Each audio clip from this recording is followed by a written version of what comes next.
Suntikan dana pendidikan RM6.2 juta. Itu antara tumpuan dari Perak yang akan diperincikan. Fahmi Muhammad Nur.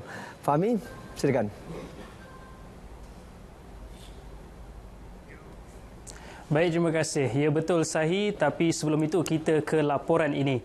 Skim Keselamatan Sosial Suri Rumah SKSSR yang diperkenal Perkeso Disember tahun lalu menyediakan perlindungan sosial khusus bagi wanita dalam pelbagai bentuk skim dan faedah. Di Perak, lebih 8,000 pencarum berdaftar di bawah skim tersebut.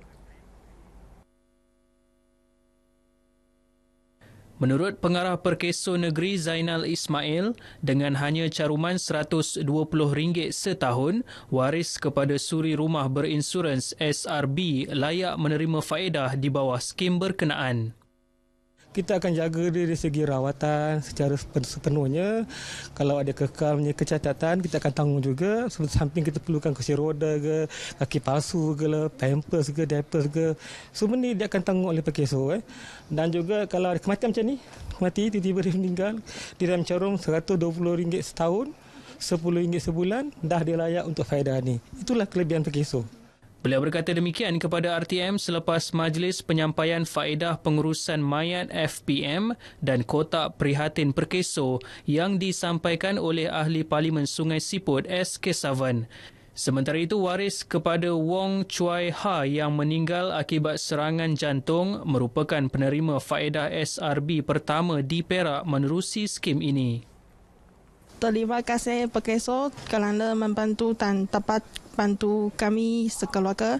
Kalau boleh bantuan ini diteruskan. Selain faedah SKSSR, waris juga menerima faedah pengurusan mayat FPM berjumlah RM2,000 serta mendapat pencen penakat.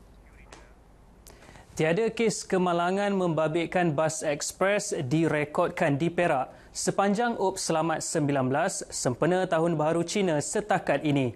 Antara faktor yang menyumbang kepada penurunan angka tersebut, perancangan awal Jabatan Siasatan dan Penguatkuasaan Trafik JSPT Perak yang mengadakan operasi bersepadu melibatkan Jabatan Pengangkutan Jalan dan Jabatan Keselamatan Jalan Raya. Jadi satu kepujianlah kita kepada pemandu-pemandu bas kerana setakat ini mereka tidak menyumbang kepada jumlah kemalangan setakat ini. Ianya menunjukkan penurunan sebanyak 60% berbanding OPS Selamat 17 yang diadakan pada tahun lepas, iaitu sebanyak 52 kes membabitkan bas 11 dan lori 41. Pihaknya berpuas hati apabila pemeriksaan yang dilakukan terhadap pemandu tidak menemukan sebarang kes melibatkan penggunaan dadah dan alkohol. Dato' Azizi berkata demikian sempena kempen kesedaran dan keselamatan jalan raya masyarakat pulang ke kampung sempena Tahun Baharu Cina bersama Perkeso Perak di Ipoh. UPS Selamat 19 akan berakhir esok. Di bawah agenda pendidikan Yayasan Perak, Kerajaan Negeri memperluas skop bantuan pembiayaan pendidikan anak Perak dengan peruntukan RM6.2 juta.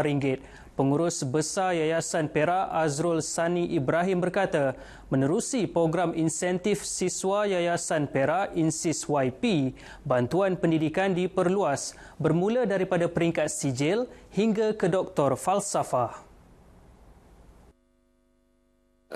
Semua pelajar yang berjaya melanjutkan pelajaran daripada peringkat sijil sehinggalah ke peringkat doktor falsafah layak menerima bantuan secara one off lah, sama ada daripada dalam negara ataupun luar negara. Dan program ni kita telah laksanakan daripada tahun 2009 dan sehingga kini kita berjaya membantu lebih kurang 161,000 orang pelajar.